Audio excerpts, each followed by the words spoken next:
I am Dr. Jacob Larson, and this is Read, Write, and Cite, the channel where I teach you how to read, write, and cite for your college classes. I was looking through the videos that I made before, and I was like, man, I can't believe I haven't talked specifically about the different aspects of rhetoric. And it's something I teach every single year, constantly. I was like, oh man, I need to talk about that. So in this video, it's gonna be the first in a series talking about rhetoric. So let's get started. What's rhetoric? When we hear rhetoric, we usually think it's like a negative thing. You know, it's like, oh, that politician's rhetoric is really sketchy or something like that. But that's how the word is sometimes used, but that's kind of not what the idea gets back to. It gets back to, correct me if I'm wrong, Aristotle back in the day, he wrote a book called Rhetoric. And he outlines 4 key concepts on how to present an argument. Okay, now what I think is really important is before anyone is ready to present information, you know, that is the culmination of a decision, they have to go through a decision process, right? So before we're ready to talk about rhetoric, we need to talk about reason. Reason is ideally, and I know this isn't a perfect world, things aren't always the way we want them to be, but ideally, before we try to prove anything, especially if we're trying to be persuasive, right? We need to think through whatever it is we're talking about. Reason is a process to investigate all sides of an issue to come to a conclusion. Now, that process doesn't work really well if we've decided ahead of time what the decision is. It's biased from the beginning. We're not entering it with an open mind. But ideally, that's what it takes, especially if we're going to present something persuasively, which you don't always have to when it comes to rhetoric. But if you're trying to be persuasive, you got to think about things, not just from how do I prove my point, but what's right to begin with? What is the most correct? What is the best option that we have available? Now, it could be something as silly as like, what's the best restaurant? Or it could be something important like, who's the best candidate? Or what's the best choice for our business, our company? Should I move? Which college should I go to? Lots of things can be really important and rhetoric can weigh in on it.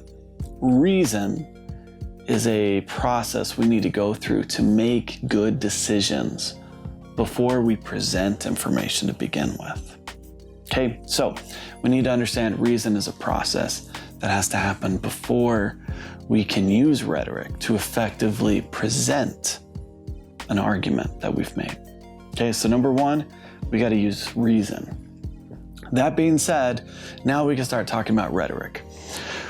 Rhetoric goes back to the word rhetor, which roughly translates into teacher. Rhetoric is the product that a teacher produces. So think of it as a lesson. We use it more consistently as an argument. Now, what's an argument? An argument it's a presentation of something that we've reasoned through, something we've thought about. So it could be a decision. Now, if our purpose is to use rhetoric to convince someone or many people of something, then there's a certain weight to it, which isn't always present when it comes to academic writing. And I think that's important for us to talk up front about bias in academic writing. Is it possible to get rid of bias? Not really. Just the fact that you're presenting something that you've thought through, you have a side in mind, right? But when we decide that we not only have to present information, but we have to be persuasive, then the stakes are higher and people are more likely to try and bend the truth because you think Success is measured not on how effectively you present something, but on what someone else does with that information.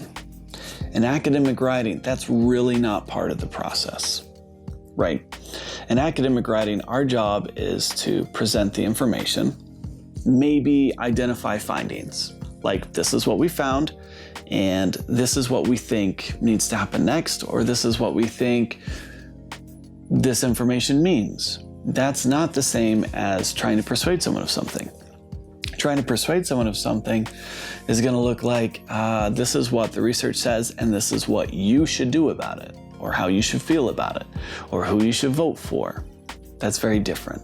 Academic writing doesn't really end on that note, because if it did, we would know from the beginning the researcher is biased, and we can't trust the researcher because they have a stake in this, and so we can't trust the data. This is why in research, we try as hard as possible to use the scientific method, to think through things, to present it, and to stay away from what people actually do with it, because that's not part of it. When you're conducting research, success is not measured on the outcome. Success is measured on going through the process and getting an accurate outcome, not whether the outcome proves your hypothesis or not. You with me so far? I know this is a little bit different than how most of the world thinks, but this is kind of how academic writing has to work. Now, if you're looking at this video and you're trying to figure out, okay, how do I win an argument? How do I present information effectively to be right? Well, you start by being right and then presenting that argument, not a wrong argument. So again, that's back to reason. You with me so far? Okay, that being said, let's talk about the four key aspects when it comes to thinking about how to present information in an effective way. Let's not call it persuasive, let's call it effective for now, because our goal is not to persuade, our goal is to present effectively. All right, so we have Greek words we're going to be using: ethos, logos, pathos, and Kairos. Now, not everyone pronounces them the same. I'm not Greek, so if I'm saying them wrong, I apologize, but the concept is the same. Ethos, logos, pathos, Kairos. Ethos, let's talk about that. That basically translates to character, but not character like who's the character in the story, character like what is someone's character? Can I trust them? Are they qualified? So ethos is about credibility. Is this person who's talking, whether it's you or someone you're referencing in writing, can we trust them? Are they qualified to talk about that? Are they an expert? Do they have a history of lying or bending the truth? If it's a politician, do I believe them because of their record, or because of their record, do I not believe them? This is what ethos is, right? It has to do with trust and credibility. So whenever I teach this, I always bring up the example of the boy who cried wolf, right?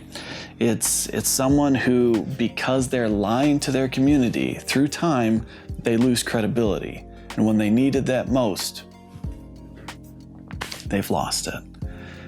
Ethos is about credibility. Can you trust someone or not? Are they qualified to say what they're saying? All right, that is ethos. And it's important. No matter how effective your argument is, if people don't trust you, doesn't matter what you have to say. They're not going to listen. Does that make sense? Which is why, again, back to what we said before, we have to make sure we're going through an ethical process. That's the root of it's a modern version of the word ethos, ethic. We have to be consistent and clear as we communicate and try to avoid bias when it's not appropriate, right? Okay, after ethos, we have logos. Logos is, our modern word is logic. It's the actual argument, the thought, that's what it translates to, the thought that someone is presenting. So these are the actual ideas. When you reason through an issue, this is what you're coming up with. You're looking at facts and figures, you're looking at statistics, the evidence, figuring out how to present that. That's the logos side of rhetoric. How do I present this information in a way that is effective, right? After that, we have pathos. Pathos, we see it in words like sympathy, empathy. It means emotion. How do we appeal to the emotions of our audience so that they agree with us, so that they believe us? This is where things can get a little bit tricky because people may try to manipulate emotions. And that's when we're no longer trying to be ethical with our process. We're just messing with people. And that's not good. That's not great. We want to avoid that.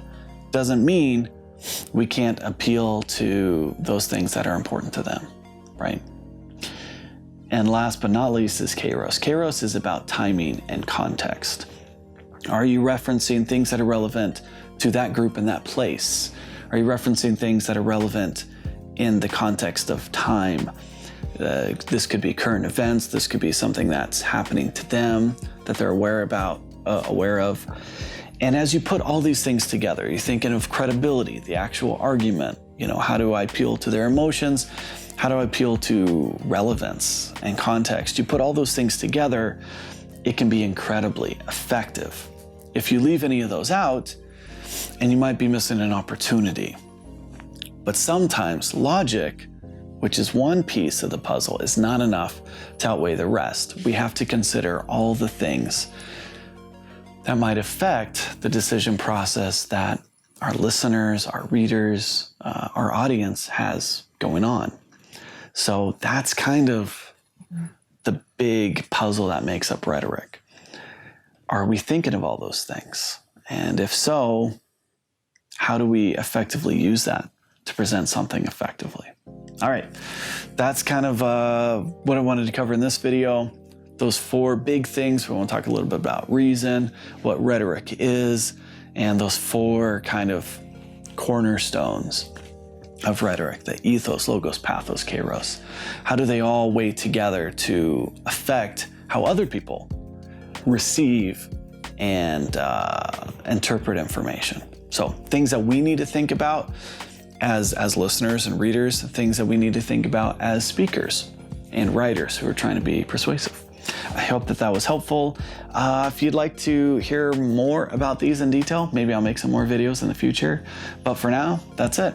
I'm Dr. Jacob Larson. This has been Read, Write, and Cite, and I'll see you in the next video. Bye.